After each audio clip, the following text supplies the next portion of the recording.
Hey guys, it's been a while, and that's because I haven't finished anything in between now and the Lancer, which is still right here, which I didn't end up using for Halloween because I was Iron Man instead with my arc reactor. But, again, high school, life is hectic, I'm a senior, don't need to go into that. But I have a few things that are pretty much completed, two major projects that I'd like to show you. The first of which is going to be BoboLol0's longshot, because he's been incredibly patient in waiting for me to actually finish this. When he sent it to me, it was two long shots that both had their own little problems or niches, if you will, and he wanted me to scrap the parts from them, turn them into one really cool long shot. He wanted it to be primed through the bolt sled and load through the breech, and I already did that, and you can have a link to that either right here or in the description below to the finished breech, and that looked awesome. And then I put it on my shelf and I started the Lancer, and I like totally forgot about it. So he messaged me and he was like, "So when are you gonna paint this?" And I was like, "Oh yeah!" And then I again, he said it and I forgot about it, and things came out, procrastination, blah blah blah blah blah, lots of bad things.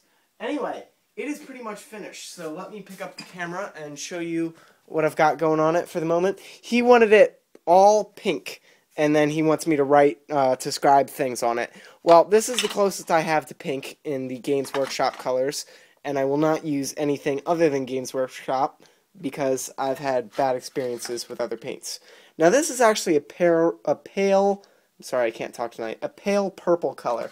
I know it looks gray, but this foam backer rod is gray, so you can see that that's actually like a pale violet, which again doesn't show up very well on my camera, but I'm just using the iPhone for today.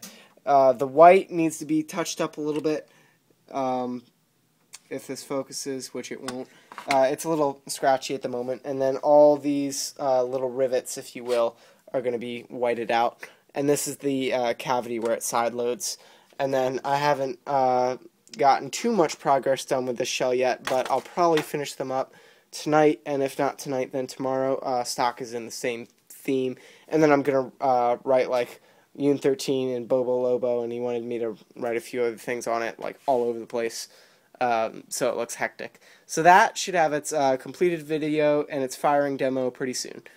And let me set the camera back up over here. So the other project I'm working on is a homemade, and this is a snap, which is a certain type of homemade. It uses a clothespin trigger, and if you guys don't know what a snap is, I'll post a Nerf Haven link below. But I made a pump snap quite a while ago, if you guys remember that, and I didn't ever quite get it the way I wanted it. And then I made this snap, which at the time was a pullback, and right before APOC, when Coop and Ace were here, Ace was working on this just as a fun side project, and he put this stock on it and cut grooves in it so it could be primed with a shotgun loader, or what would you call that? A foregrip. That's right. You can see I haven't touched Nerf things in a while. I'm just totally losing it. But that worked kind of well. I didn't really like the way it was set up, and I wanted to rebuild it, and I just got around to it starting this project like earlier this week, and or maybe it was last weekend. But anyway, it's pretty much done at the moment. I'm waiting for a few things to dry. What happens is this is the foregrip, and that's got glue on it at the moment, which I just got on my fingers. And that goes, see, this hasn't been glued down yet, but that goes here and slides over this, so it can be primed thusly. And what that does is we'll pull back a bar, which is here, and that will prime the blaster, and I'm going to take this off. But the problem with that is, what a lot of people do is they do a method called slotting for a plunger rod, which there's a really big slot, just like this, in the plunger rod itself. Well, I don't like that because I think it weakens it too much. And in order to fix that problem, what I did is that, but then you've got this bar that can come out and potentially hit you in the face, and that's no good either. So I made a cover sleeve for it, and there are a few types of homemade blasters that use this kind of sleeve, but I've never made one, and this was a lot of fun, this project. So what's going to happen is the foregrip goes here, and the guide rails, and this gets screwed into place, the guide rails file into the slots on the side of this PVC because it's large enough to allow them to go through pretty easily, and prime this bar. So it's primed, and then it's pushed forward, and it's going to be stopped by the RSCB that goes on the top of this. So this is what the blaster looks like when you put the foregrip on it, without the foregrip rather. And there's going to be an RSCB right up here.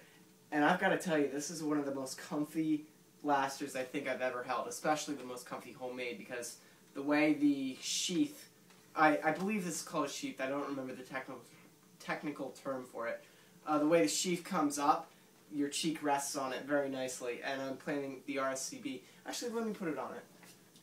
So I don't have a barrel on it at the moment, but this is about the length RSCB I'd like to use on it, and this is going to be a new war primary because I'm having problems getting the octo shot back up and working, and I'm just going to let it sit on the shelf for another few months because it's frustrating. But this is probably an 8 or 10 dart RSCB, and the amount of volume this pumps out is equal to or more than a plus bow. It uses a K26, it's an 1.25" plunger tube, and it's got a 7-inch draw full compression. But that comes pretty close to my cheek when I actually choke it like I would if I were to fire.